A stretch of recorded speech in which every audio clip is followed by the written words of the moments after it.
and physically, Almighty God. We thank you for our keynote speaker, Professor Ian Golden, and we thank you that you so able him to present his information to us tonight. We thank you for all those who will be doing various presentations, and we thank you that you will enable them as well to present. Almighty God, we thank you that even as we leave here tonight, that your presence will go with us and guide us to our various homes.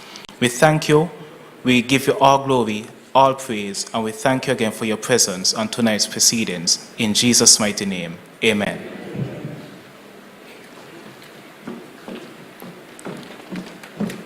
Thank you very much, George, for this invocation of the Lord's presence. Please have a seat.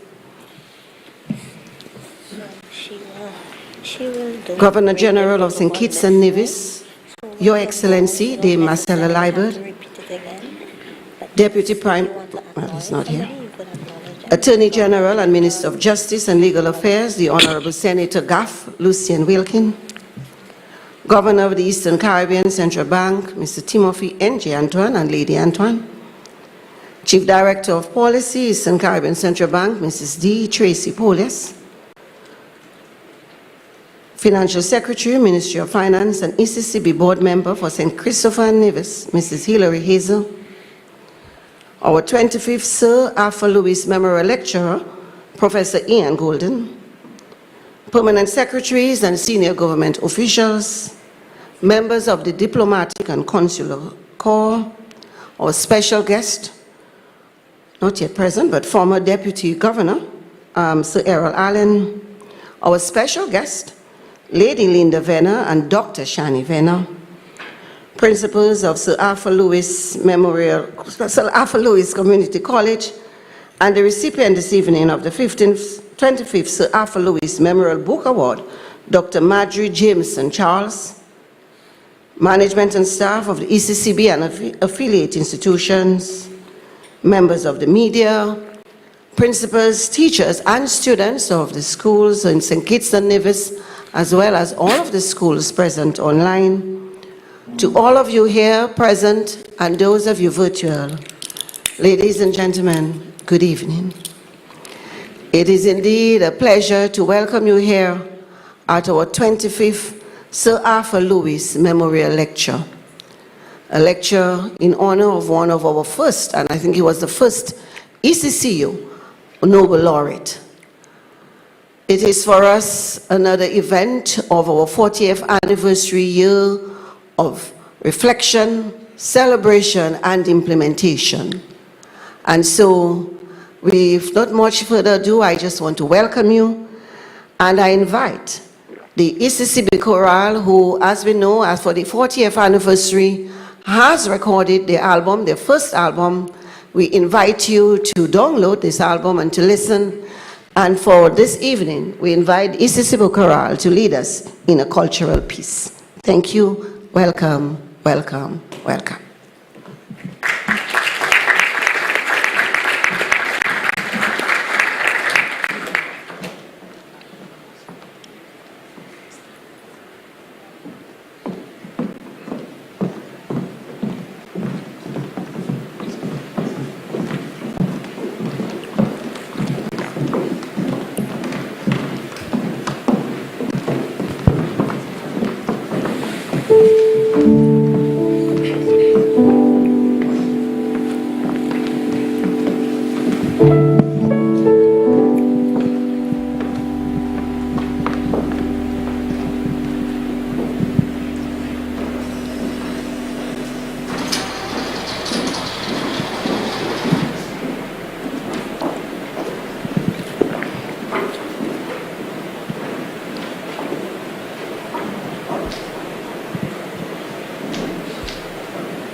Okay, so as the DG said, we have this hot album out, and for those of you who have not yet taken a listen, we invite you to do so. It's on our YouTube channel, and I can guarantee you'll have a ball when you listen. There are 4 original songs, penned and crafted by ECCB staff, and so we invite you to listen. When you do listen, share, like, and spread the word that the album is out.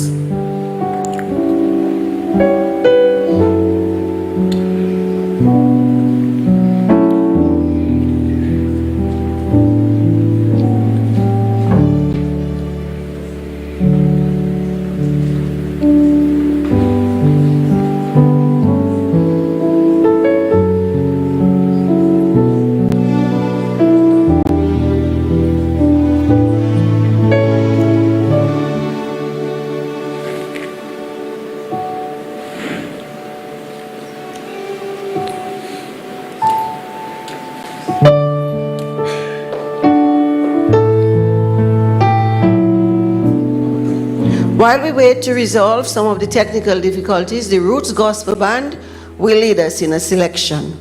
Roots Gospel Band, let's hear it, please. Thank you.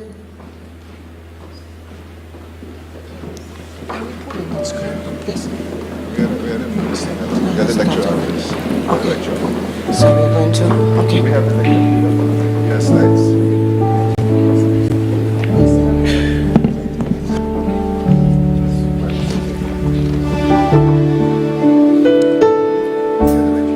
So I'm going to stop it. Okay. All right. I'm going to start the music so they will stop.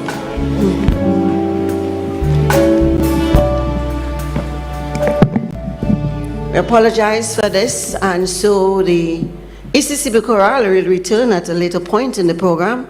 And at this point, I invite Ms. Martina Regis, the Deputy Director in the Research Statistics Data Analytics Department, to introduce our guest lecturer.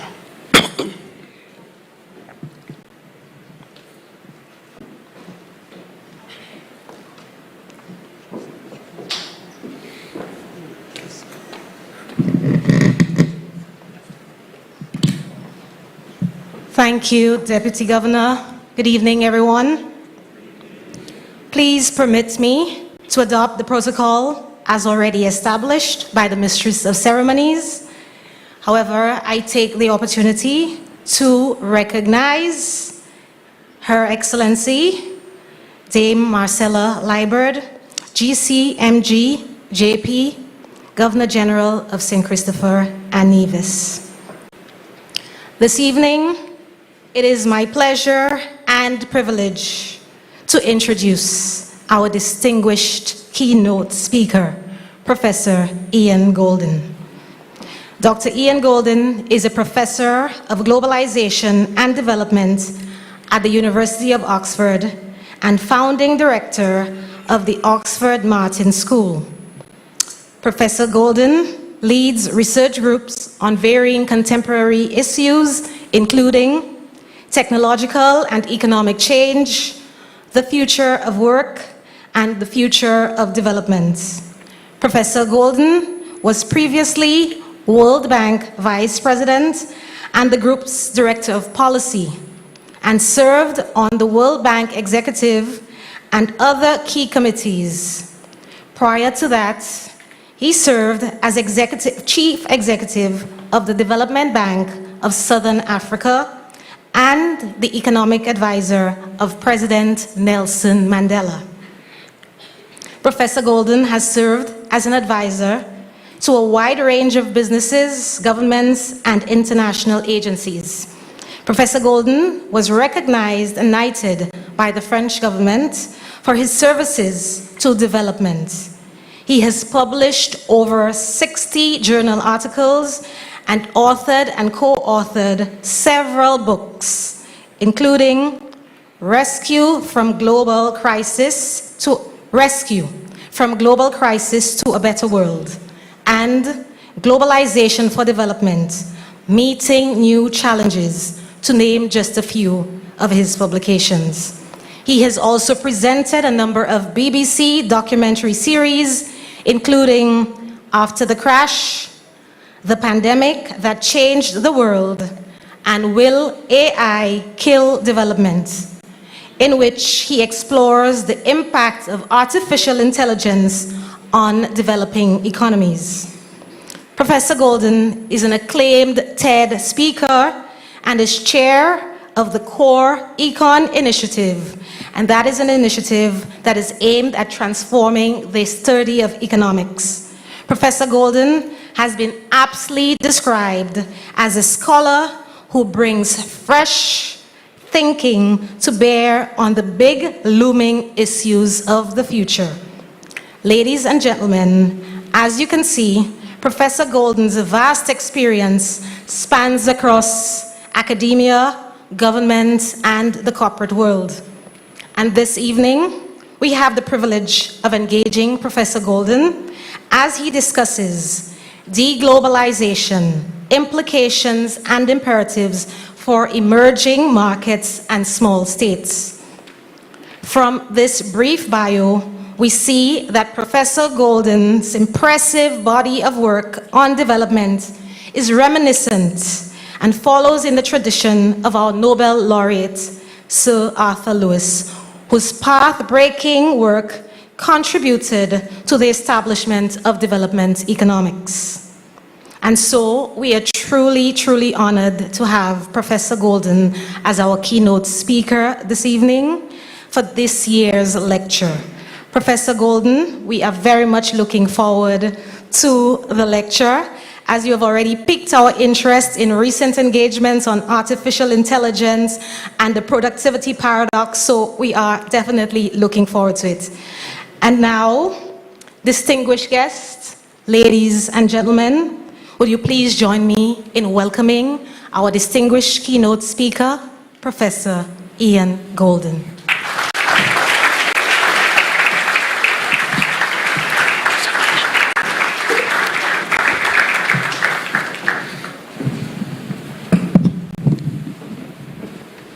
Governor General, Governor of the ECCB, Your Excellencies, ladies and gentlemen, it's a huge honor to be invited to give the 25th Sir Arthur Lewis Memorial Lecture. And it's a great pleasure to be here to help celebrate the 40th anniversary of this wonderful institution, the Eastern Caribbean Central Bank. Governor, you have done a magnificent job in leading this from your successes, and it's wonderful to see them represented here as well, the previous generations of leaders of this great institution. This is a time of extraordinary change, and as we think about the challenges facing the world, we can take inspiration from Sir Arthur Lewis, a humble person from this region who became a giant. He became a giant in the realm of ideas, but much more than ideas. He was an inspiration in terms of how one transforms ideas into action, into policy. And I feel very humbled by being able to talk about some of his legacy, but also to have been able to take advantage of the role model he presented. He was a path breaker in many, many ways. Of course, we know that he was the first black lecturer, he was the first black student at the London School of Economics, and the first recognized professor of color in Britain. Extraordinary breakthroughs in terms of what he was able to achieve at a very young age.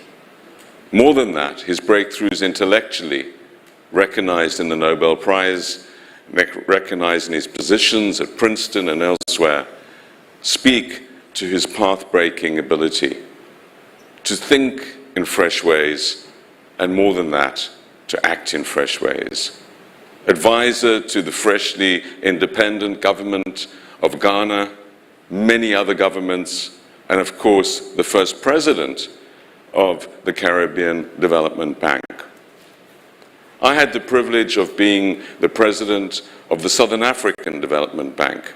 And what I found in the inspiration of Arthur Lewis, who I first encountered in my studies in my first year of economics. And as you can see, that was a very long time ago. What I learned from him was not only the ideas about development, but also, as I followed his career, the ability to translate this into real action. And so as I thought about my career, he was an inspiration to me, and he was a primary reason, together that of President Mandela, asking me to take on the helm of the Development Bank of Southern Africa and be an economic advisor, as he had been.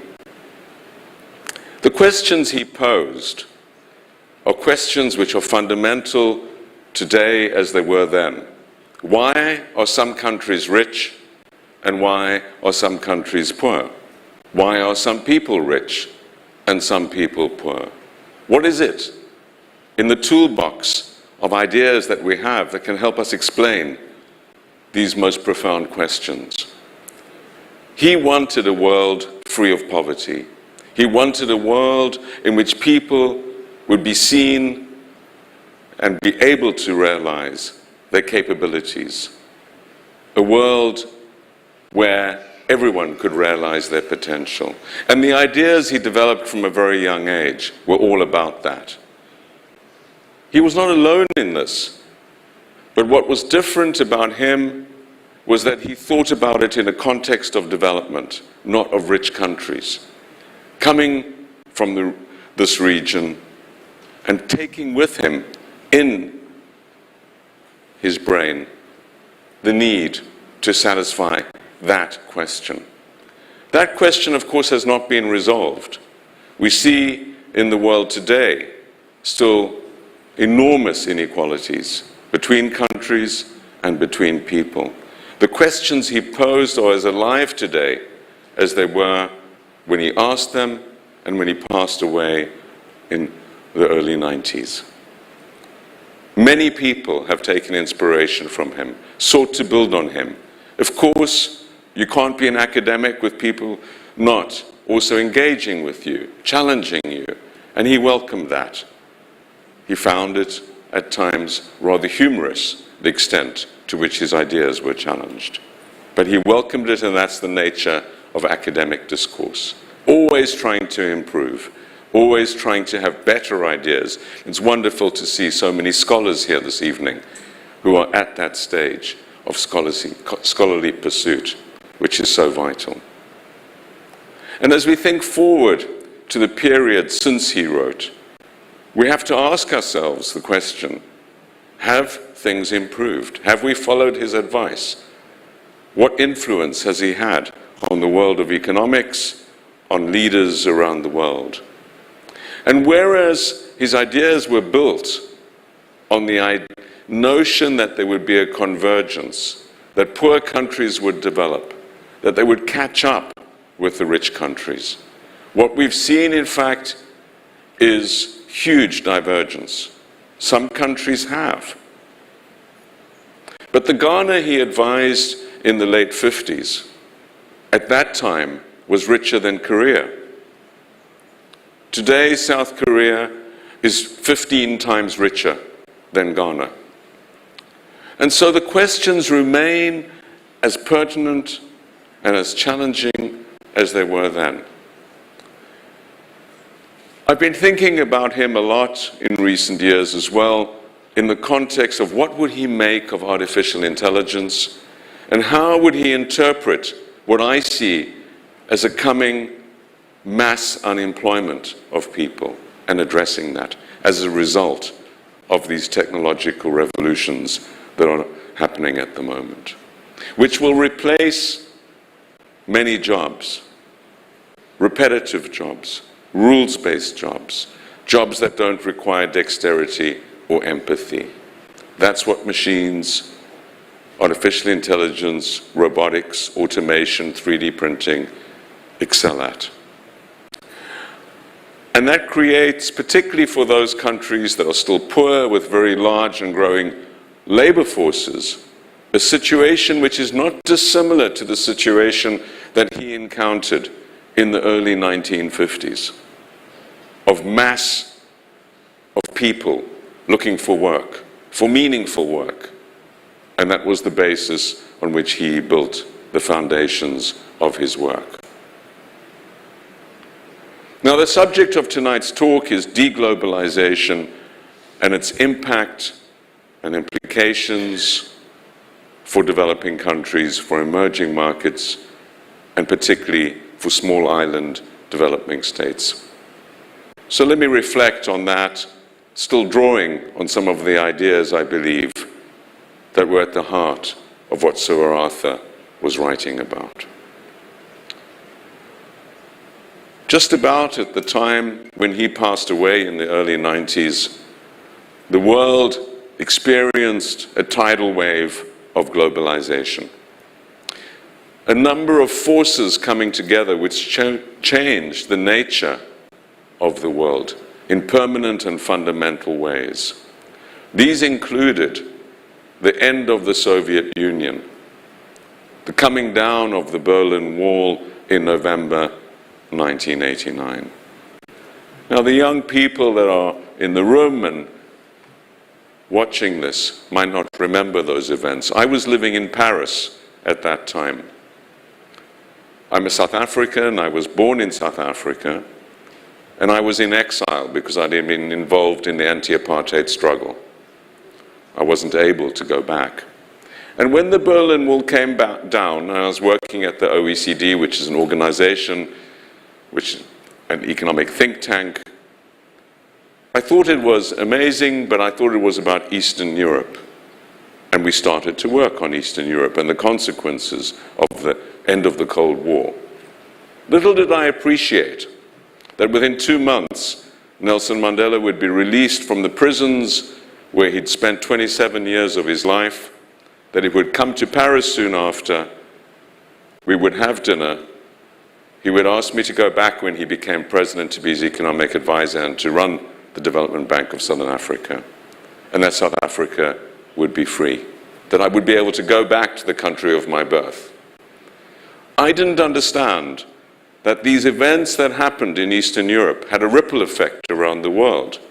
In fact, over 60 countries became democratic within 10 years of the Berlin Wall coming down and the end of the Soviet Union.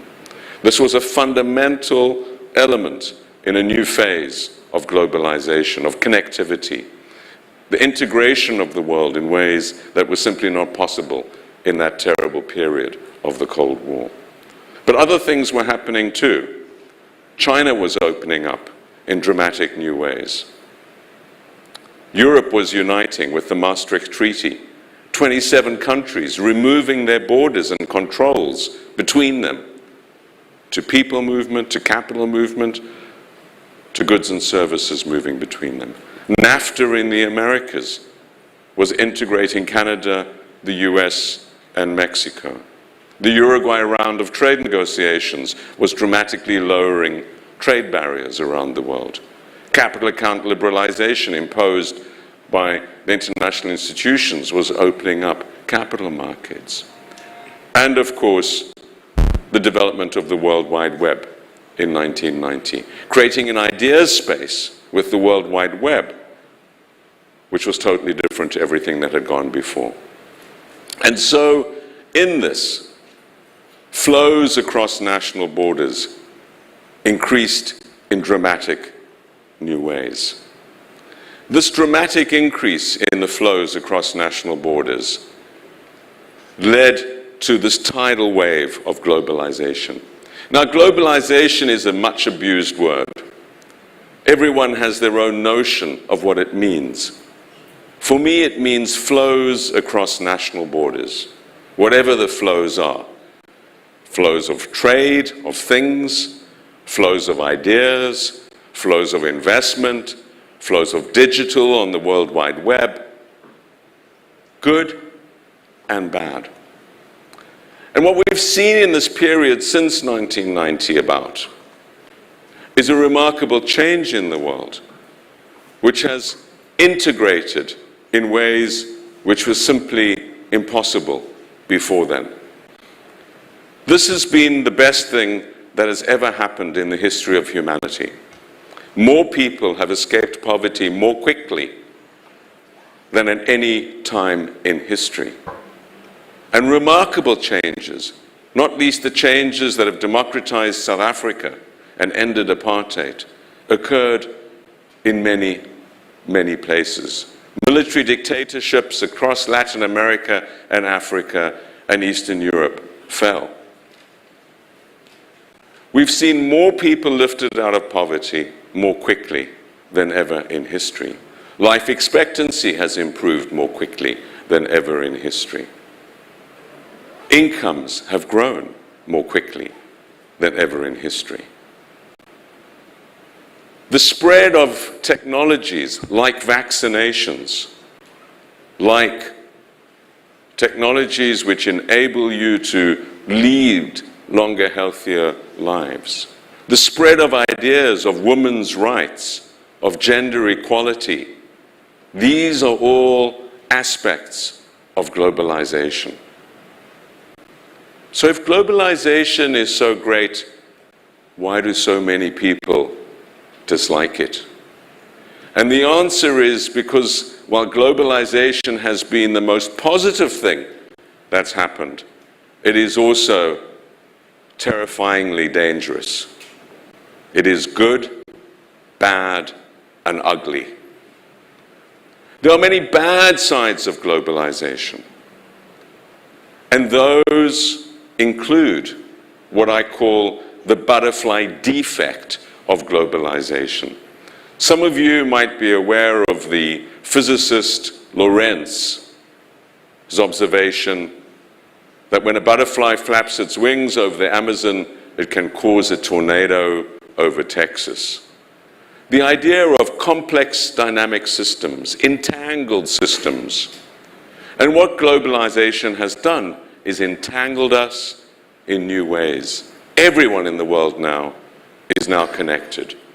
What happens on the other side of the world touches us, and what we do touches them.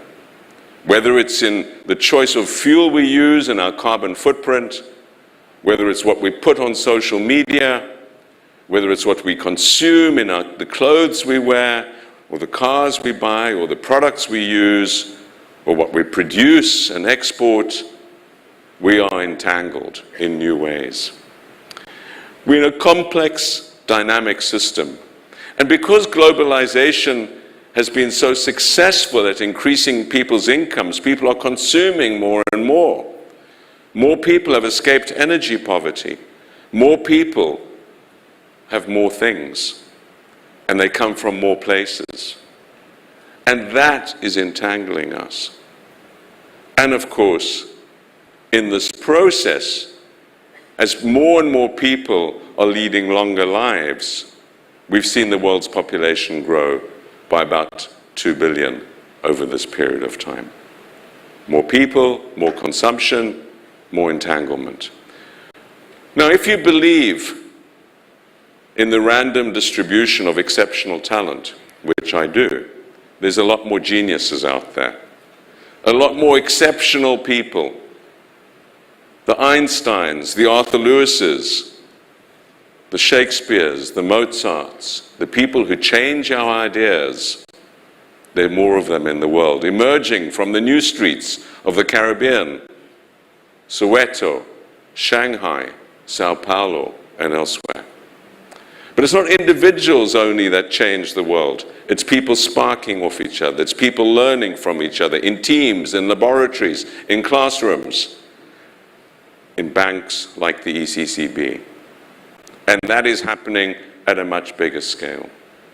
And that's why the pace of change is increasing and innovation and technological change is increasing. Invention. That's why we could create a vaccine to address COVID in 9 months, whereas previously it took 10 years.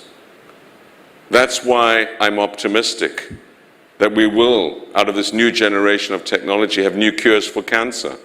And I worry about things like Alzheimer's and Parkinson's and dementia and hope they come soon. That's the good news. But the same process also creates some very bad ideas that spread as well. And not just bad ideas, bad surprises. It's wonderful that 1.5 billion more people have energy for the first time over the last 30 years.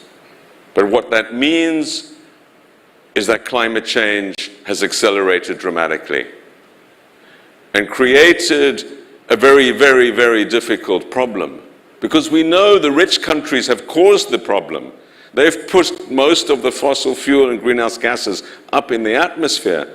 But we also know now that the solution's got to come from mainly developing countries, because they are now putting more and more up, much more than the rich countries. China's emissions are double those of the US now, for example.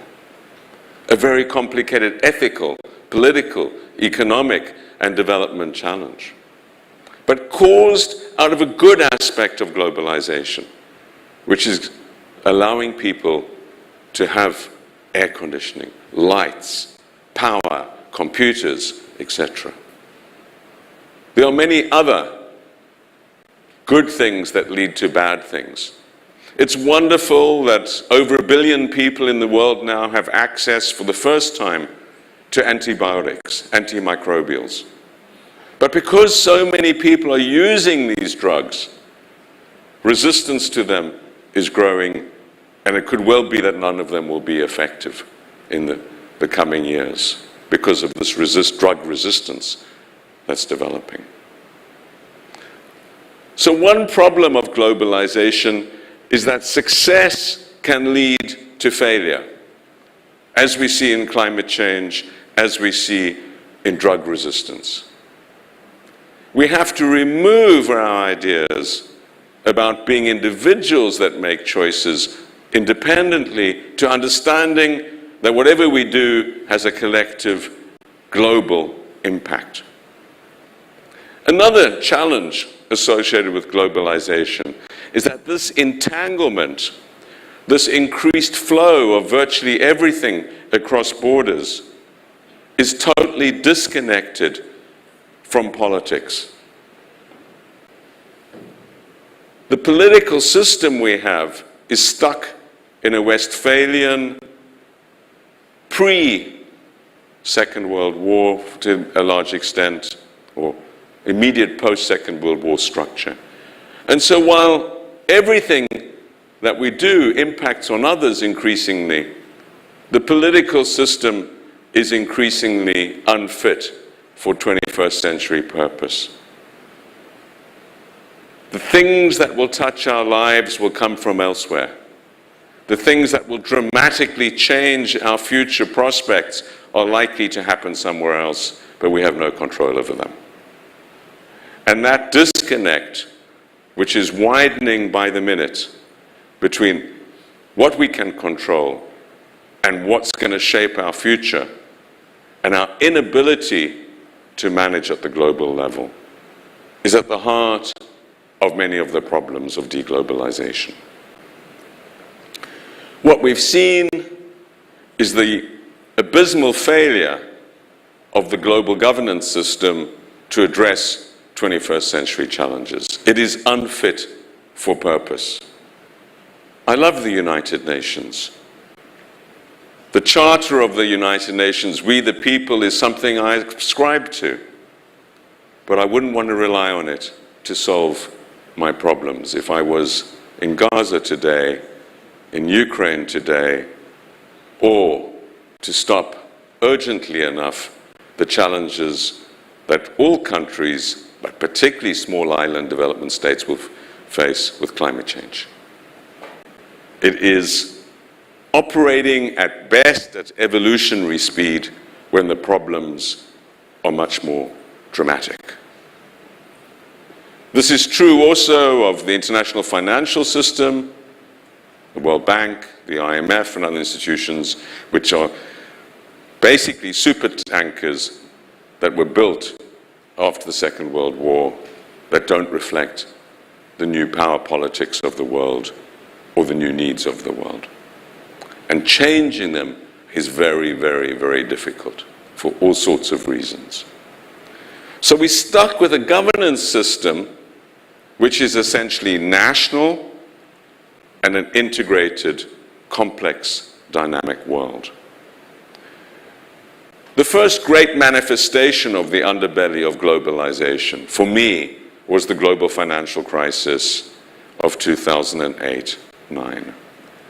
And what was particularly disturbing about it is it happened in the best of the global systems: finance, central banking, finance ministries are the most sophisticated and well-capacitated of global systems.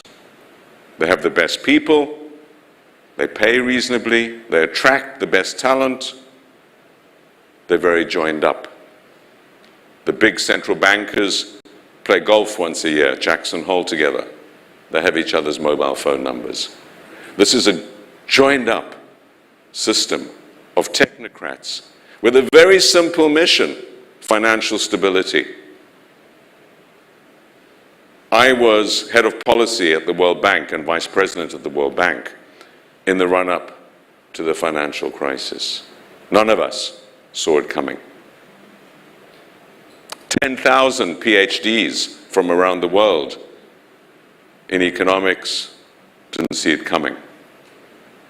And of course, the audit committees and CEOs and auditors of the private banks didn't see it coming either. They didn't understand this complex dynamic system. They didn't understand the technologies, particularly credit derivatives, which were being played with by young people while the older people who didn't understand them were in charge. The collapse of the global financial system in 2008-9, to me, is at the heart of the problem of deglobalization that we have today. It is the reason people don't trust those that run the show. They don't trust the metropolitan elites. They don't trust the global institutions. They don't trust their politicians. The second big manifestation of the failure of global systems was, of course, the pandemic. Something starting in Wuhan touches us all. It was another reflection of total failure of global governance. All experts who work on public health knew a pandemic was almost inevitable. I've written 3 books trying to ring the alarm about it. Not because I'm a public health expert, but because I speak to them a lot, and I'm trying to understand systemic risk. The World Health Organization, one of those organizations, and I don't beat up on the organizations because they do the best they can. I beat up on the shareholders of those organizations. They're the ones that decide how much resource they have, how much power they have, and whether they can be effective or not. And the shareholders, of course, are particularly the big countries, the US, China, India, Europe.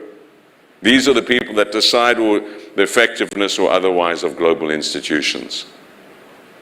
And they decided with the World Health Organization they would be unfit for purpose, not reformed, to meet the challenges of new pandemics. And so when the pandemic happened, we were all not surprised. And unfortunately, there will be another one. Because this integrated system, where you have more and more people next to more and more animals, in more crowded places, in unsanitary conditions, near airports or train stations, that's how you create a global pandemic. That is the cooking place of a pandemic. People, animals, unsanitary conditions, airports. You add them up, you increase the probability of a pandemic. We know that. One day of what the rich countries found, which is $22 trillion, that's about a quarter of the global economy, was found in remedial action by the rich countries, would stop pandemics in the future by creating a surveillance system capacity for rapid rollout of pandemic responses. But we're not doing it. So when people say they don't like globalization, we need to empathize with them. We need to understand why they say that. Because it's brought a lot of risk. It's brought a lot of harm. A lot of people have lost loved ones because of this integrated system. And there's a third problem. I mentioned financial, I mentioned the pandemic, which is rising inequality within countries and between countries, which is also at the heart of people's anger. And crises increase inequality because poor people don't have savings, poor people don't have resources to move away, to have insurance, to have another option. Poor people are always the most vulnerable. They're the first to lose their jobs. They're the first to starve. And this is true of climate, and this is true of pandemics, and this is true of other great risks, the financial crisis. It exacerbates inequality. The combination of rising inequality and rising risk, and the failure of the people in charge to stop it and manage it, is, I believe, at the heart of the anger against globalization. And this has enormous political consequences. I do not believe that we would have had Brexit in Britain if it had not been for the financial crisis. The growing divide between Londoners and the people doing relatively well in professional services and the rest of the country, and the anger that no bankers went to jail and no one was responsible, was behind the loss of trust in the mainstream political institutions in Europe. The rise of extremist parties across Europe was a direct consequence of the Euro crisis in 2010. And of course, I do not believe that we would have had President Trump in the White House had it not been for the financial crisis. These crises have real consequences. They make people angry, and understandably so. Unfortunately, the response will make the problem worse. Deglobalization is not the answer. Deglobalization can only bring us more poverty and more crises. And the reason is that there's no wall high enough that will keep out the great challenges we face. There's no wall high enough that's going to protect you from climate change. There's no wall high enough, as China found after trying to isolate itself, that's going to stop you from being touched by a pandemic. There's no wall high enough that's going to give you an island of prosperity in a sea of desperation. But what high walls do is they keep out the technologies you need, the vaccinations, for example, or the clean energy. They keep out the investment. They keep out the products you need, like vaccinations. They keep out the ideas you need of how to build a resilient society. And most of all, they keep out the will to cooperate that we so urgently need. More nationalism and more protectionism will slow the world economy, and it will lead to more conflict because countries will cooperate less.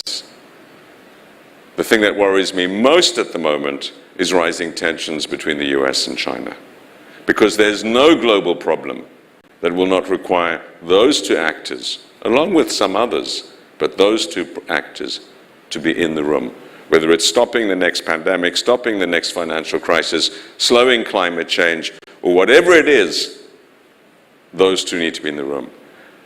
And if for the US, deglobalization means less global cooperation, that is a very, very troubling feature.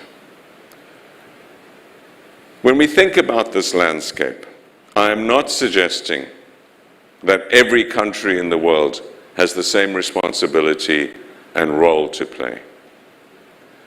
I am suggesting that key players are extremely important, and they're not always governments, and they can be the private sector, they can be cities, they can be others. Paradoxically, as the world has accelerated and become more integrated, place has become more important.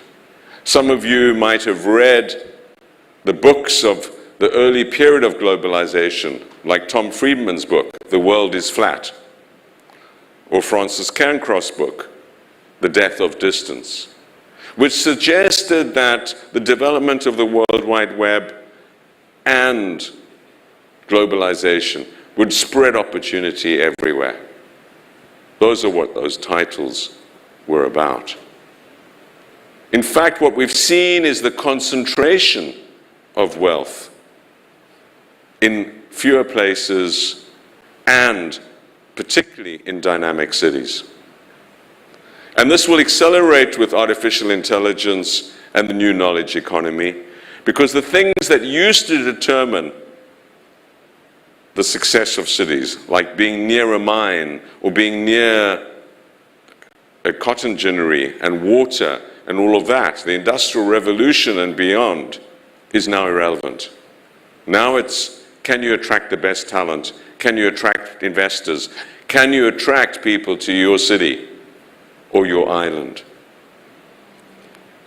As we think about all these issues, my own view is that deglobalization might be the wrong word.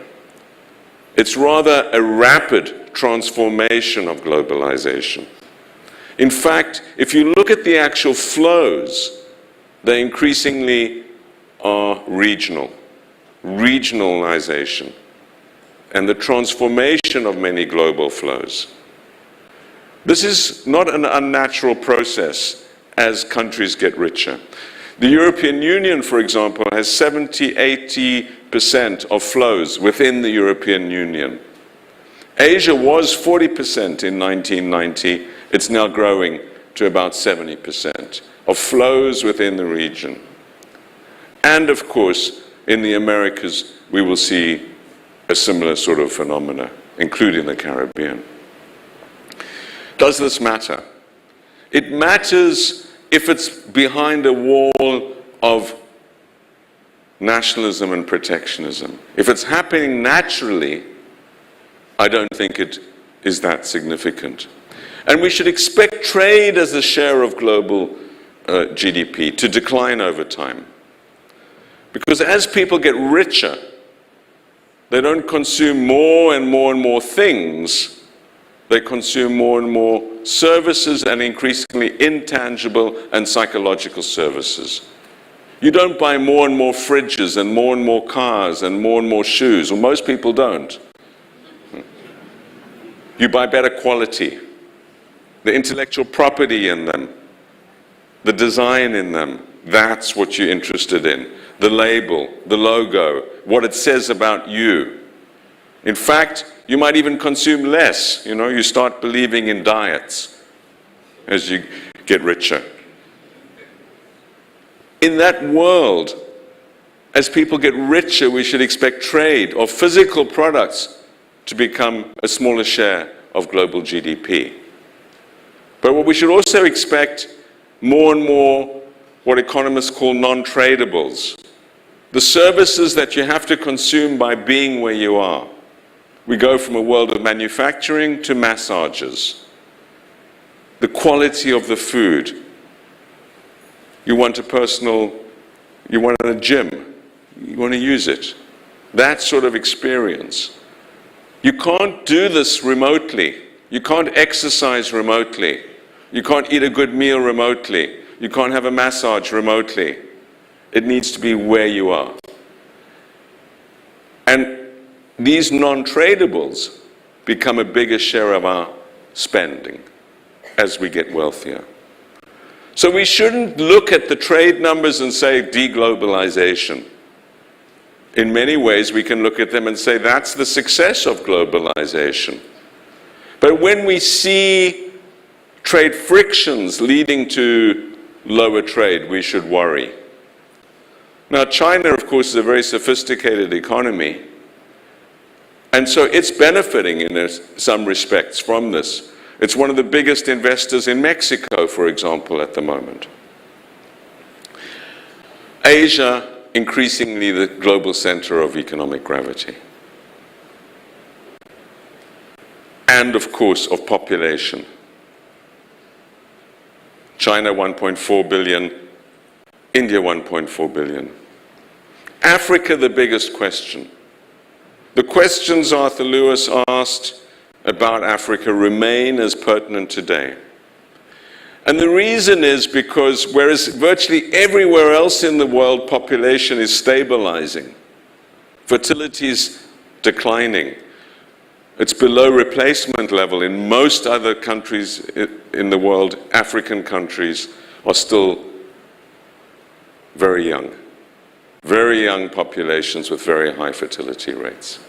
Not all of them, but many of them. And that means there's a rapidly growing workforce. Over 10 million people a year in Africa need jobs. And the labor market can only create 3 million a year.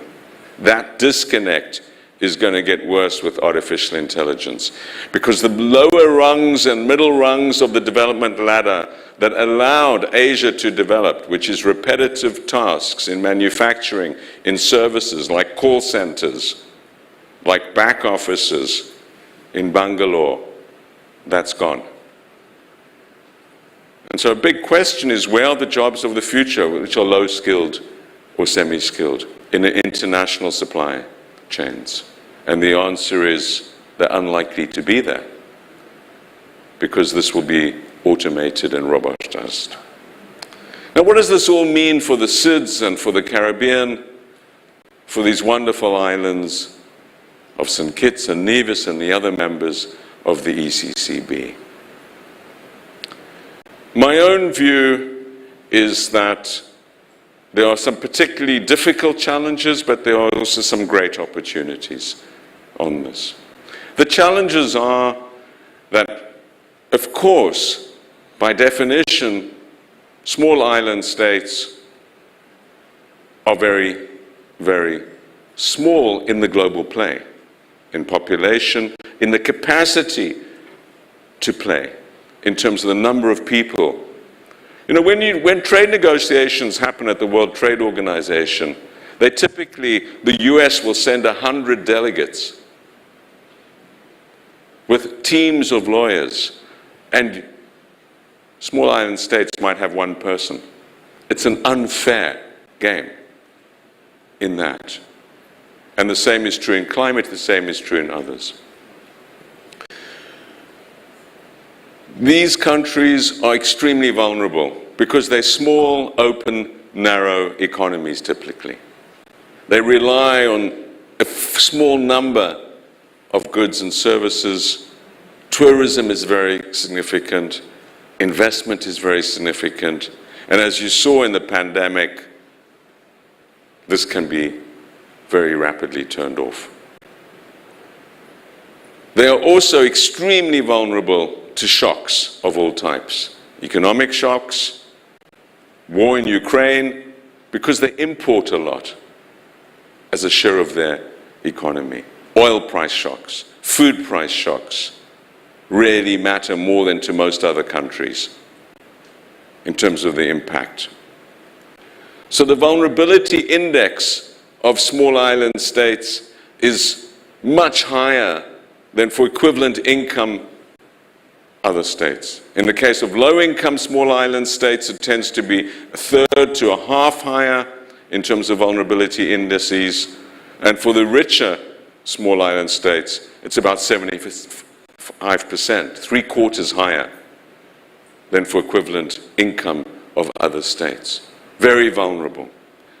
And for some countries, climate change is an existential risk. In fact, of the countries that are unlikely to exist in 2100, they're all small island states. an existential threat for some countries, like the Maldives and like some others. This vulnerability is being compounded by the fact that the big players increasingly are setting rules which are very expensive to comply with. The costs of compliance of new regulations on money laundering, on counterpart banking, on many other areas are very high. And if you don't have the capacity, you have a real problem, which is why the role of the ECCB is going to become more and more important.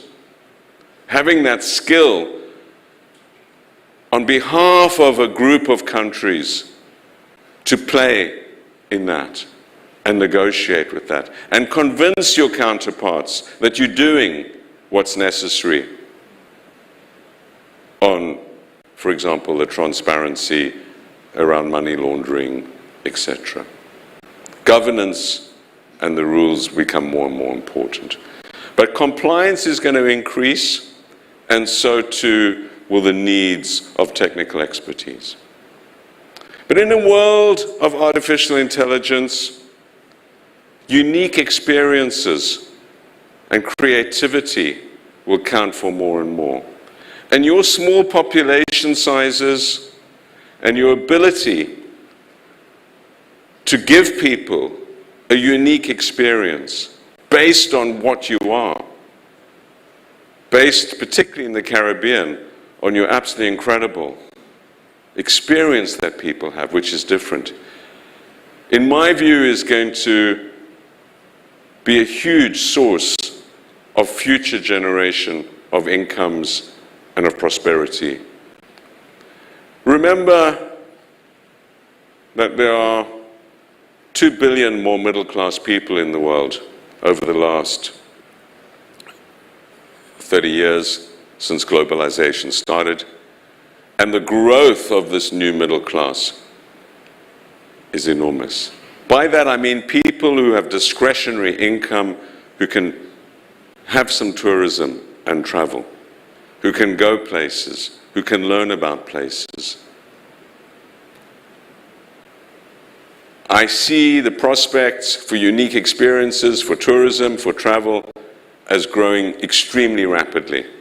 And increasingly, this will not be from this region, but from Asia and different parts of Asia, not least China. What you experience here, you cannot experience in northern countries that are very cold and wet, as I know, having left Oxford to come here. That will not go away. The music, the culture, the unique experience is very, very special and needs to be harvested even more effectively globally. Now, can one survive out of that? Not only.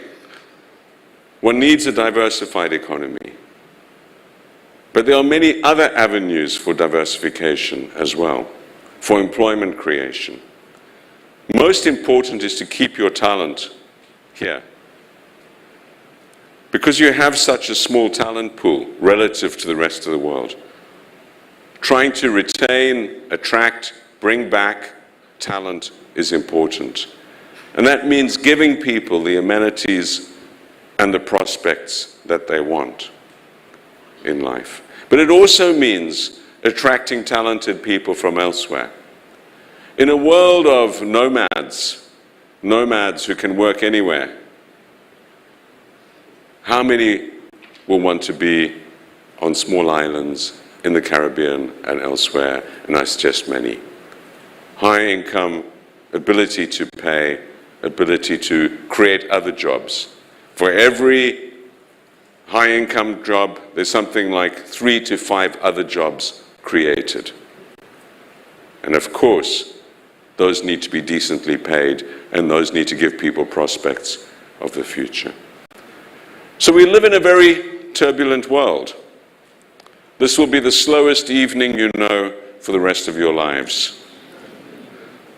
The pace of change is accelerating because there are more and more actors in the world with more ideas doing more things. and it connects and entangles us. And in that world, constantly learning and thinking is at the heart of the secret of success, because old ideas become outdated more quickly. But there are some things that don't change. Ethics, values, who you are as individuals, as a people, your value systems, where you are, and what that offers. And I believe that will be the strength going into the future. It will be the rock that you anchored on. And I believe, because I've experienced this firsthand in the time I've been here with the ECCB, that it will provide the guidance on monetary policy that you need in this particular region, under Governor Timothy Antoine's extraordinary able guidance to navigate this very stormy period ahead. Thank you very much.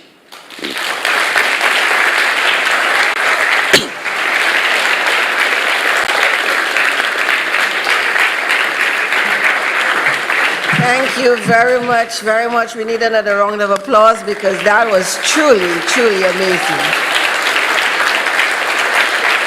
Professor Golden stood up here without one paper, without one teleprompter, and he covered so many areas, from transformation of globalization, to trade frictions, to vulnerability index, climate change, AI, unique experiences, and that's what I really held on to. And how do we convert that in our own ECCU for our transformation? Remember, as our tagline at ECCB, we look for transformation for collective action and innovation. And how do we use that to, leapfrog our region through these unique experiences? Professor Golden will happily take a few questions. I'm not seeing, where are the mics? So, any questions for Professor Golden? Yes, please. Professor Golden, thank you very much. A fantastic presentation, loved it. Who's in charge? In the globalized world, you said that individual countries aren't in control of their circumstance anymore in the way they were. So who is in charge of the world nowadays if it's not countries working? And who should be in charge? Two very different questions. I think the simple answer is, on the first question, no one's in charge. It's an almost anarchic system. Certainly the G1, the US, is not in charge anymore. China doesn't want to be and isn't in charge, and there's no other players. And the UN certainly isn't in charge either. So it's a system which is evolving haphazardly. Of course, people try to have spheres, countries have spheres of interest, organizations have spheres of interest. In finance, the IMF is quite powerful, but as we saw with the financial crisis, it's not in charge. Other institutions, but as a system, no one is in charge. Who should be in charge? I get a bit nervous about the question because I don't really like the idea of a big brother that's looking after all of us. I don't trust Big Brother. So I think what we need is actions and organizations which will address the challenges we face. And we can identify those challenges: climate change, pandemics, financial stability, poverty, etc. And for each of them, and of course they are interconnected, but for each of them we can think of solutions. Conflict, obviously, extremely important. And on those, I'm a great believer in the principle that let's get 20% of the actors that will solve 80% of the problem and create widening circles of coalition. In a way, although it's been given a terrible name by what happened in Iraq, coalitions of the willing. Groups of countries that are prepared to move and do things and not make the perfect the enemy of the good or of action. And what we're seeing too often is people throwing up their hands rather than saying, let me start with myself and others that believe in this, and let's do something. And by doing it effectively, we will demonstrate the effectiveness, and others will join us, and we'll move. And certainly, I think that's beginning to happen on climate change. That can address most problems, but it can't address pandemics, for example. Because the pandemics are the only example I can think of something that we need every country in the world to adhere to the system. Because the next pandemic could come from the poorest place in the poorest country or the richest lab in the richest country. And therefore, everyone has to be part of stopping the next pandemic. It doesn't mean everyone has to have the capability, but they have to agree to the principle of that, of surveillance and so on. And that's the only one I can think of that actually all players. But most problems, and certainly climate change, you know, a dozen countries account for 80% of global emissions. You don't need 202 countries. The whole of Africa, 52 countries, is less than 2% of global emissions, other than South Africa. The Caribbean is a victim, it's not a cause of climate change. And so I think we need to adjust what we're trying to do to the needs of the hour. And the problem with the UN system is it's basically gridlocked in everyone has to be part of everything. And therefore nothing happens. Okay, thank you for that. Yes, Carol, please go to the mic. Professor Golden, thank you so very much for that thought-provoking presentation. One of the things that stood out to me is the fact that you mentioned that the demand for an improved quality of life and more services is something that the rich appreciate more. And then I wondered that the paradox in my mind is that someone has to provide those services. So then you have the rich getting richer, someone having to provide those services, and then I wondered if we as small island developing states, for example, continue to fill that gap of providing the services. I just wondered about our ability to even get as rich as we can be if we continue to focus on catering those services for the rich. Yeah, I hope I didn't say that the rich somehow appreciate good services or things more than poor people, because I don't believe that. I think the ability to access good services is more important for poor people because they have no other options often. They need public health, they need public education, they need a water supply, they can't buy a water bottle, etc. So I think that the primary focus of government services should actually be poor people, not rich people, in the first instance. But can you get rich by servicing is your question. And the answer is yes, many countries have. Switzerland has, by financial services and other services, creating luxury watches and other products for rich people.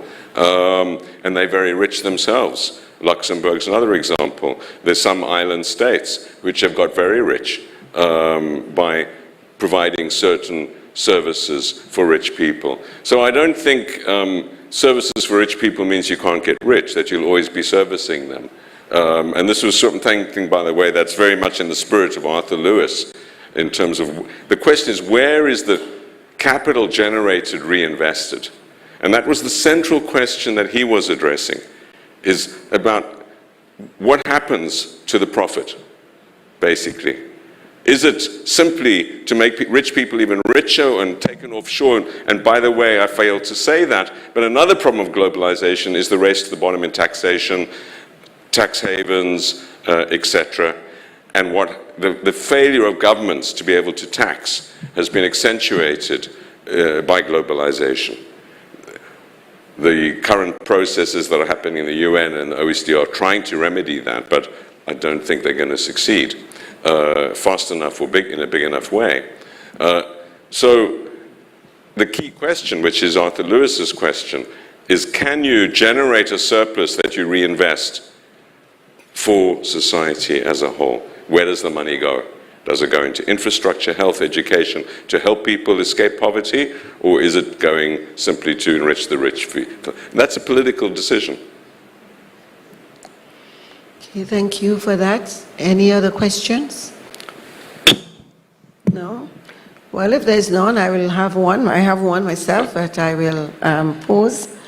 Sir Arthur Lewis is known for saying that education is the great growth industry of the food world. In your discourse this evening, you indicated that for small island developing states, that creating unique experiences, it would be our path to success, as well as bringing back our talent. We know that our brain drain is one of our biggest issues. How then do we craft our education system to help to create these unique experiences, but more importantly, to retain, to attract, retain, and keep our talent for the growth? Thank you. Yeah, the brain drain and the retention of talent is, I think, a crucial question. And I have personally mixed feelings about it because, you know, I'm a South African and I'm here and I live in Oxford.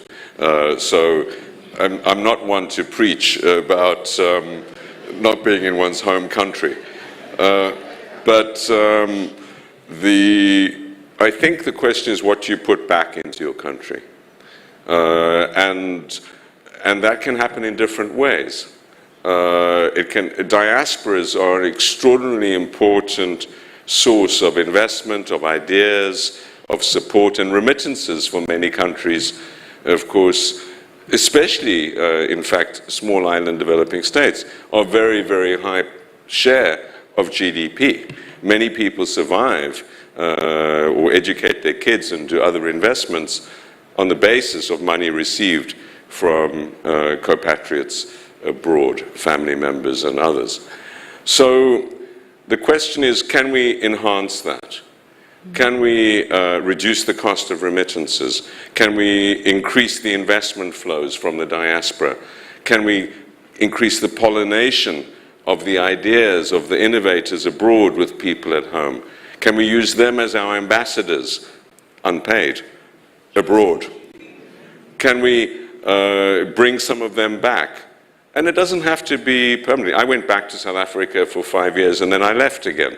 And I think that's fine in the process. So is there a way of creating that movement and continual engagement?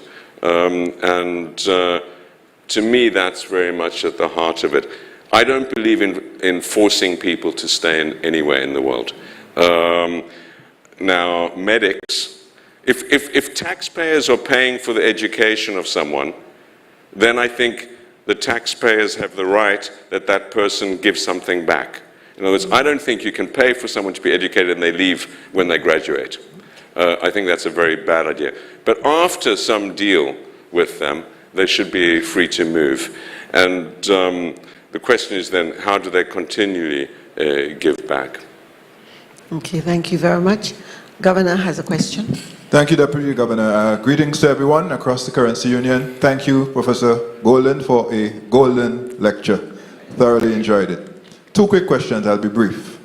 Much has been made about BRICS Plus and the attempt to reduce the U.S. hegemony with respect to its place as the world's global reserve currency. Our currency union has been is pegged to the US dollar quite successfully for the last 47 years.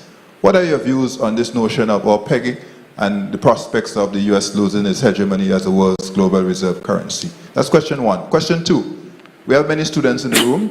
Students, you look good. Thanks for coming out tonight. Great to see all of you. What are the jobs for these students? What are your views on that? Thanks. Okay. Thank you, Governor. On alternative currencies to the US, in terms of global reserve currencies, I think it's going to happen extremely gradually. I think the Chinese RMB will become a growing share of trade. It already is in the Asian region. I think we will see that developing, and with that, capital markets, and I think the same will happen with the euro. But it'll be very slow and very small, and you know your job much better than I do, but I don't think you're going to have to worry about changing your anchor for a very long time. It does, of course, mean vulnerabilities in terms of the valuation of the US dollar. You peg to how that fares, but I think it's better than the alternatives.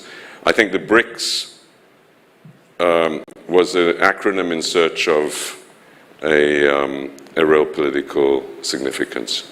Now, it's a counterpart to the US. I think that's what it is. It's trying to say that developing countries, big developing countries, can form different alliances. It's a sort of strange alliance because, quite frankly, Brazil, South Africa, Russia, China, and India had very little in common. In fact, India and China are rather antagonistic. That was before Iran, Saudi Arabia, United Arab Emirates, Ethiopia, who have I left out? Anyone? Joined them. And what do those countries have in common? I think it's mainly political. Of course, there is the new investment bank, which is the BRICS Bank, based in Shanghai. That was a real bank doing good work, well-managed bank, doing good development work. But I fear that with this increase in dilution and the obvious tensions between the shareholders now, that its effectiveness will not grow in the process, commensurate with the number of members it has. So I think the BRICS is increasingly a political alliance, rather like the non-aligned states were, or the G77, the other Gs, and less as a really effective political small group of countries who are going to do things. And I think their ideas of forming an alternative currency are what's a polite way of putting this? Are not valid. Are unlikely to get off the ground in any meaningful way. Unless they all want to adopt the RMB, of course. Then I'm sure China would love that. But I don't see that happening. What's the advice to young people in terms of jobs for the future? My advice is do whatever you're passionate about. Do what you want to spend your time on. Do what you're prepared to work hard on. Do what you want to be the best at. And whether that's maths or music really doesn't matter. What matters is that you are excited and you want to keep learning about the topic that you're engaged in. And that's what learning is about, and that's what success, and that's how you're going to outwit AI constantly. It will do ordinary things. It will draw on the knowledge that's out there to give answers. And if that's all you're doing, looking up things on Wikipedia, you can't really compete with the new AI. If you've got original ideas, creative ideas, are able to do things and see that whatever you get from ChatGPT or other AI bots, the new Gemini that Google's just announced yesterday, whatever you get from them you can improve on, then I think you will be guaranteed that you will not be replaced by AI. I also think we need to recognize that there are many jobs which machines will not do. Jobs that require empathy, jobs in looking after people, for example, educational jobs. I'm not worried about AI taking my job as an academic. Maybe I should be, but we're a bit like actors. I think it'll take some time for machines to do this as effectively. And I think we need to respect those jobs more. So one of the things that's going to happen in the future is I think the value we attach to jobs, and hopefully the pay too, will transform. And hopefully we will value more creative jobs. And we will value more jobs where people are good with other people. We don't value those enough often today, whether it's nurses or teachers or people in creative industries, musicians and others. And I think we'll be moving to a world where those things we see as very special human things that machines cannot do, and hopefully we'll reward them as well. So do what you're passionate about, work hard and do them well. Thank you. Okay, that's it. That's it. Okay, thank you, Professor Golden, for this fantastic, marvelous, remarkable lecture and questions. And your advice to the young people is so on point in terms of doing what they're passionate about, because passion leads to purpose, and purpose leads to performance. The 3 Ps. With that, I will call on now, our Chief Director of Policy, D. Tracy Polias, who will then do this, handle the book award to the Sir Arthur Lewis College from St. Lucia. It's really interesting that on the 25th Sir Arthur Lewis Memorial Lecture, the book award is going to the college in his honor.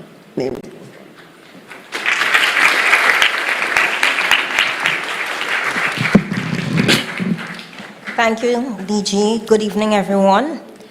I acknowledge the presence of the Governor General of St. Kitts and Nevis, Her Excellency Dame Marcella Althea Liebert, GCMG, JP, Ministers of Cabinet of St. Kitts and Nevis, our Governor and Deputy Governor, our special guest, the former Deputy Governor of the Eastern Caribbean Central Bank, Sir Errol Allen, and Dr. Shani Venner and Lady Linda Venner, and of course our board member, Financial Secretary, Ministry of Finance, and for St. Kitts and Nevis.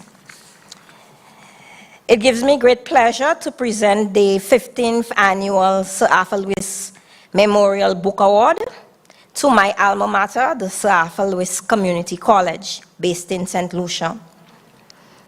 The book award, introduced in 2009, is in honor of the memory of the late Sir Arthur Lewis, Nobel laureate, development economics pioneer, and a man who has brought great recognition and honor to this part of the world.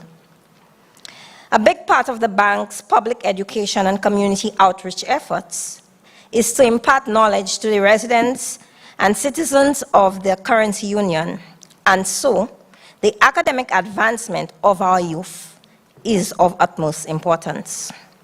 The collection of books presented to the college includes some of the most recent and widely sought publications in development, economics, politics, science, and literature. The books are therefore an invaluable addition to the library of the Sir Arthur Lewis Community College and should contribute significantly to the students' academic and personal development. Without further ado, I call on Mrs. Marjorie Jameson Charles to come on stage to receive the award.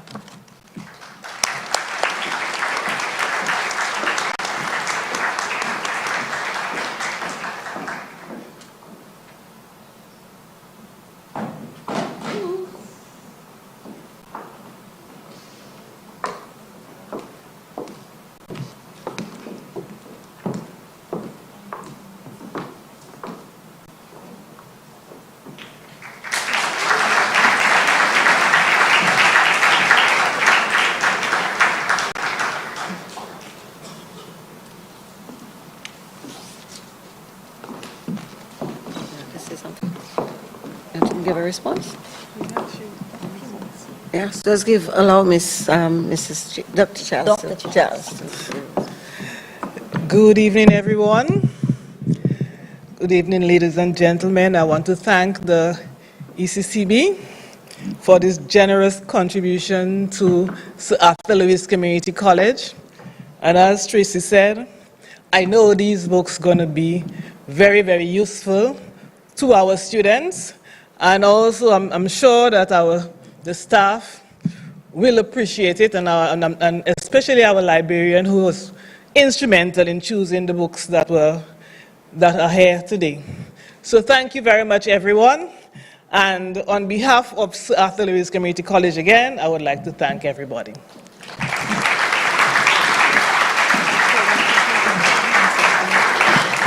Thank you, Dr. Charles, and it is indeed our pleasure to be able to give these book awards. We are coming down to the last item on the agenda before we have our cocktails and a live band.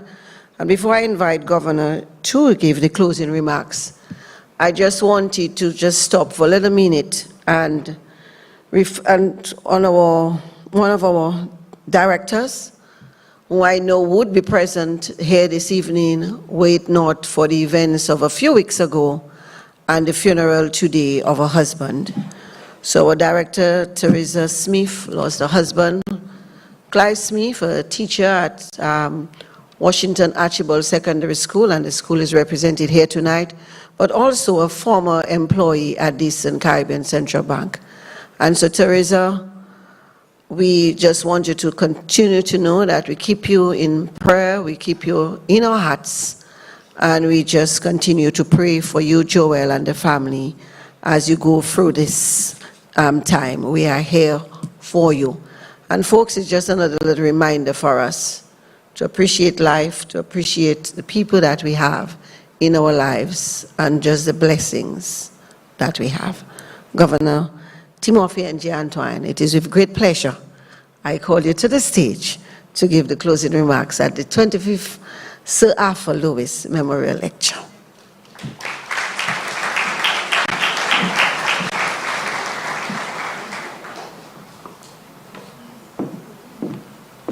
Thank you very much, Deputy Governor. Our Master of Ceremonies actually sent you a note saying, I'm waiving my comments so we could finish now.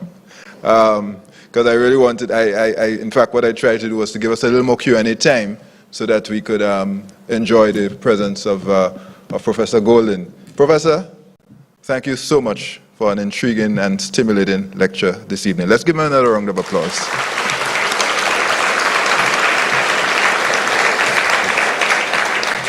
I'm going to be very, very brief because, as I said, I don't want to say anything else. But I want to acknowledge our Governor General, Dame Marcella Liebert. Thank you very much for gracing us with your presence this evening. And of course, our members of Cabinet, our Financial Secretary and Board Member, Mrs. Hazel. But I also want to recognize our special guests. Our first Deputy Governor, Sir Errol Allen, who served for 22 years, from 1983 to 2005. When we speak about a founder of this institution called the Eastern Caribbean Central Bank, he is one of our founders. There is no one on the face of the planet who has more institutional memory and knowledge about ECCB than Sir Errol N. Allen.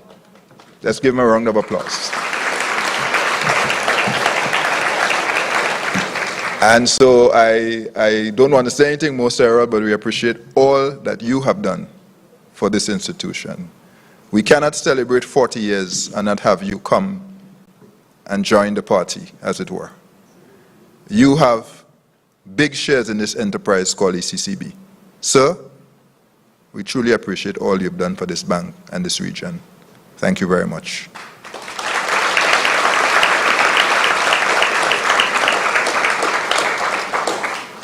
Sir Errol was with us, he was with ECA before it was ECCB. He came from Barbados to St. Kitts. That's how far he goes back with this institution. Staff will have a treat next week when we have a special town hall with him to pick his brains and for him to tell us a few stories that perhaps are not yet told. We want to immortalize his contribution. We want to memorialize this contribution. And in the virtual museum, which we've created as part of our 40th anniversary, by the way, it's a treasure trove. If you have not checked it out yet, please check out our virtual museum.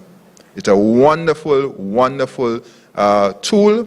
Valencia Grant has worked extensively and assiduously on it for our benefit, for posterity, and I want to ask you to check it out. And what we want to do is continually stack it, continually put in things in there so that you and future generations can go and be inspired, be informed, be energized as we think about our next 40 years.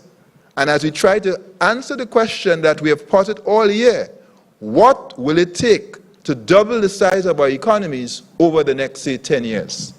As we speak, the currency union is $21 billion. What will it take for us to get to 42 billion? Some of the ideas that Professor Golden raised this evening would be important for us to consider as we think about how we position the region. And as I always say, not just simply strive, but thrive. Not just simply grow, but transform.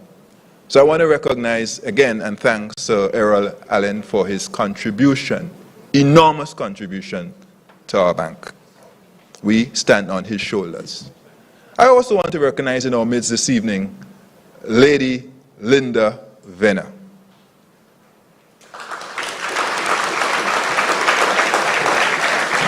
The widow of Sir K. Dwight Venner, our longest serving governor, 26 years of unbroken service from 1989 to 2015.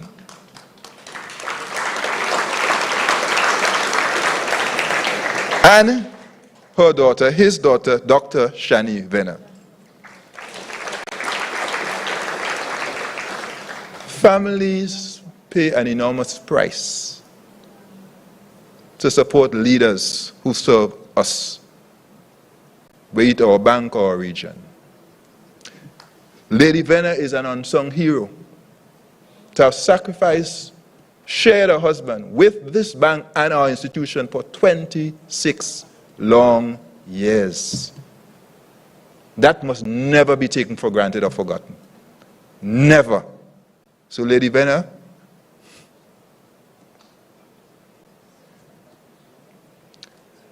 thank you.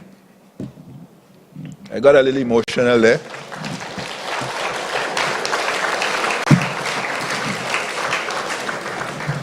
I love Sir Dwight dearly, I miss him terribly, and I got a little emotional there. But I do want to acknowledge what you have done for our institution. So to Zinga, Shani, Ole, and all of the team, 7 strong, thank you, Venner family, for your contribution to ECCB. Thank you so much for what you've done. We'll have them with us for a few more days. They'll be with us at our gala on Saturday, and hopefully we'll have a little chance again to just extend our love and appreciation to both Lady Venner, Dr.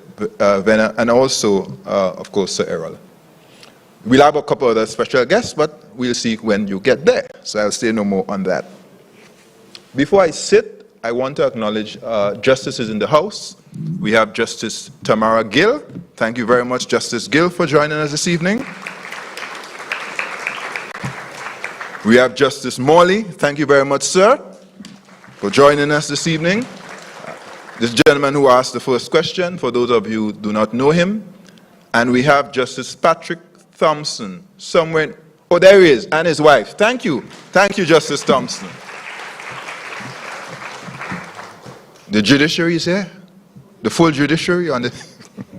Well, our judges. And so judges, we want to thank our justices for making this special effort to join us for this lecture this evening. We truly appreciate your presence. I see at the back of the room the Deputy Prime Minister. Yes, sir, you shall not escape. And so he crept in. They had another event. We were all at the funeral today. Then there was another event which he went, and then he was going to be late, and they had indicated that to us. Prime Minister also was unavoidably absent today. But I want to acknowledge Dr. Jeffrey Hanley, Deputy Prime Minister, and Minister of Education, et al. I don't know all the portfolios, Deputy Prime Minister, so I won't go into them now. It's a lot. Pastor Connor and the men from Antioch, thank you very much, young men, for joining us this evening.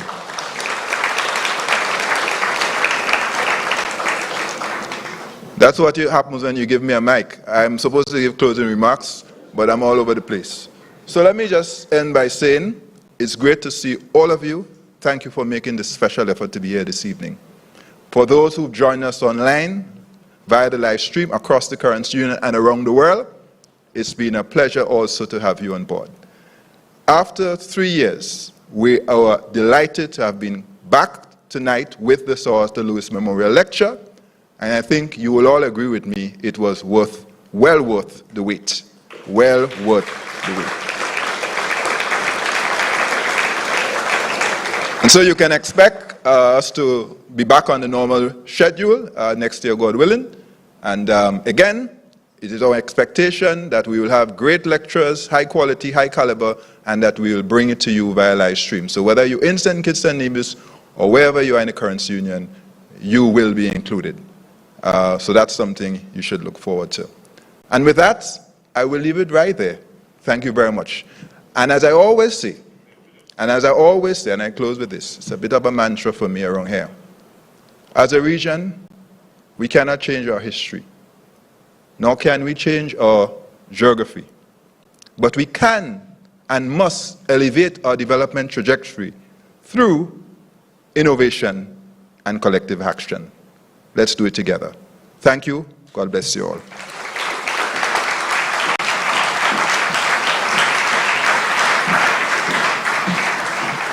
Thank you, Governor, for these wonderful remarks.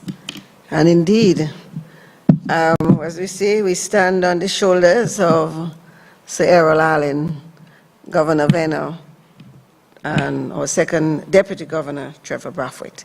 So, folks, we have now come to the end of the Sir Arthur Lewis Memorial Lecture. Our next phase of this is the cocktail and the live band, which is awaiting you at the fountain. So please enjoy, and thank you so much for being part of our 40th anniversary celebrations. Thank you, and good night. Oops, don't move yet. Will you please stand while Gigi leaves the audience? Thank you, Governor General, for being here. Please stand.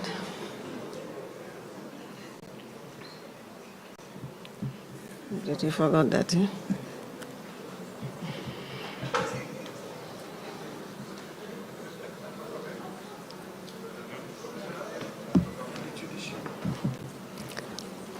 Okay. Yes, the justices can take your leave too, Governor. Mrs. Hazel, our board member. Mr. Wilkins, Attorney General. Ms. Islene Philip, Minister of Gender and Youth Affairs, I believe. Deputy PM, where are you? Are you joining the others?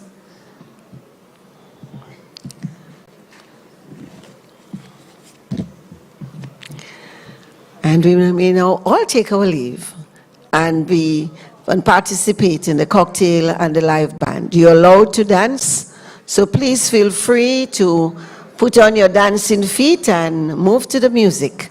Thank you. God bless.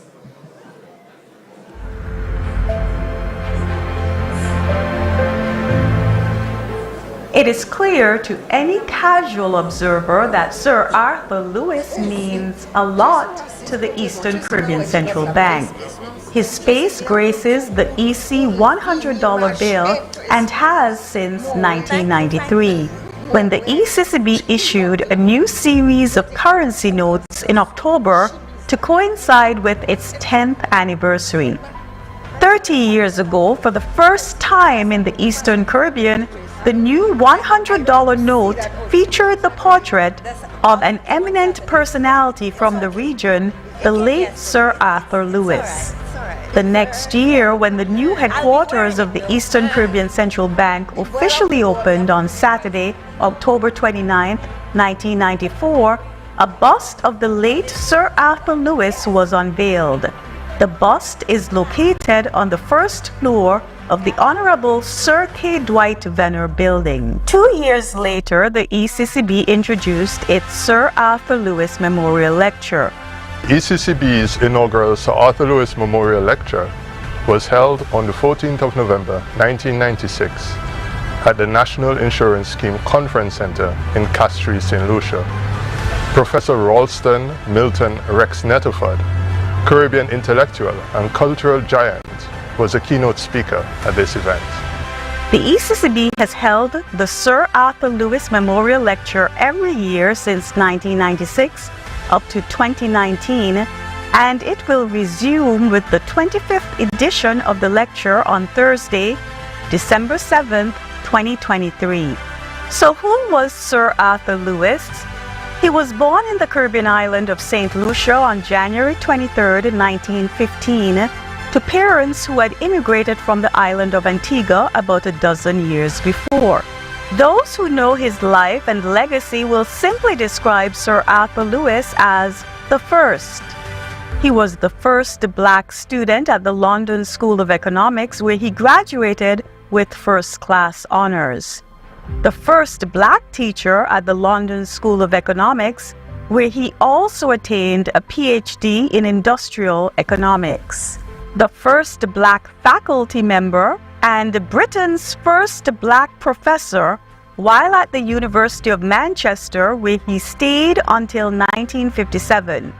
While there, he developed his most important concepts and published in 1954 what was to be his most influential development economics article, Economic Development with Unlimited Supplies of Labor. At the ECCB, we celebrate and immortalize the work of Sir Arthur Lewis. His seminal work, entitled Economic Development with Unlimited Supplies of Labor, has helped us understand how our ECC economies transition from agrarian-based economies to more modern economies. It has helped us to also understand the role that foreign investment plays in economic development, and even how trade with advanced economies affects our developing economies. We even saw the Lewis model being applied in countries and jurisdictions such as Singapore, Hong Kong, Taiwan, and South Korea. The first black full professor at Princeton University, where he served on the Ivy League University's faculty from 1963 to 1983. Sir Arthur also set up the Caribbean Development Bank and served as the CDB's first president from 1970 to 1973. He was the first and remains the only black person ever to have won a Nobel Prize in the science subjects. In 1979, Sir Arthur received the Nobel Prize in Economic Sciences for pioneering economic development research with particular consideration of the problems of developing countries. He was the first from within the Eastern Caribbean Currency Union to win a Nobel Prize. Sir Derek Walcott, who was also born in St. Lucia, won the Nobel Prize in Literature in 1992. During his remarkable career, Sir Arthur Lewis also served as Vice Chancellor, the equivalent of President of the University of the West Indies. He died in Barbados on June 15, 1991, at the age of 76. Sir Arthur left to mourn his wife Gladys, who was born in Grenada, with whom he had 2 daughters, Elizabeth and Barbara. He is buried in the land of his birth, St. Lucia. Sir Arthur was a trailblazer whose legacy lives on in the culture and ethos of the ECCB. I issue a call for collective action. I issue a clarion call for a strong decade of resilience and transformation. Call it a big push.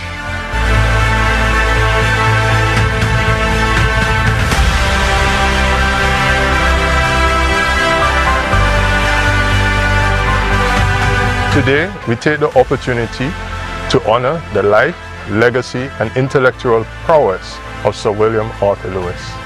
The ECCB welcomes you to the 25th Sir Arthur Lewis Memorial.